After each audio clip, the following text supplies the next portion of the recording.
ഇന്ന് നമുക്ക് റവ കേക്ക് ഉണ്ടാക്കാം.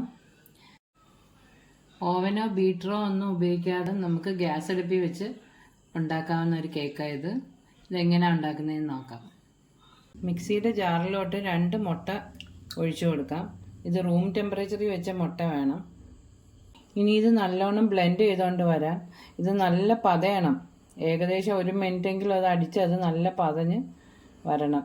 മുട്ട നല്ലോണം ബ്ലെൻഡ് ചെയ്തുകൊണ്ട് വന്നിട്ടുണ്ട്. ഇനി 1 ടീസ്പൂൺ വാനില എസൻസ്, 1/2 കപ്പ് പഞ്ചസാര പൊടിച്ചതോടെ ചേർത്ത് കൊടുക്കാം. ഇനി ഇത് ഒന്ന് ബ്ലെൻഡ് ചെയ്തുകൊണ്ട് വരാം. 1 കപ്പ് റവ പൊടിച്ചത് അതുകൂടെ ചേർത്ത് കൊടുക്കാം.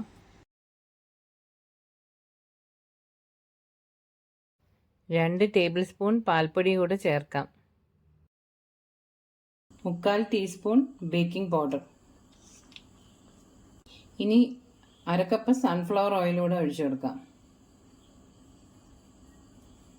ഈ ഒരു കപ്പിനാണ് ഞാൻ റവയും ഷുഗറും എല്ലാം അളന്നെടുത്തത്. 200 മില്ലിയുടെ കപ്പാണ്. ഷുഗറെല്ലാം ഒന്ന് ബാലൻസ് ചെയ്യാൻ വേണ്ടി ഒരു നുള്ളു ഉപ്പ് കൂടെ ചേർക്കാം. ഇനി ഇതെല്ലാം ഒന്നുകൂടെ ഒന്ന് ബ്ലെൻഡ് ചെയ്തുകൊണ്ട് വരാം. ചെറുതായിട്ടൊന്ന് അടിച്ചാൽ മതി. ഇനി ഒരു അരമണിക്കൂർ ഇതൊന്ന് റെസ്റ്റ് ചെയ്യാൻ വെക്കാം.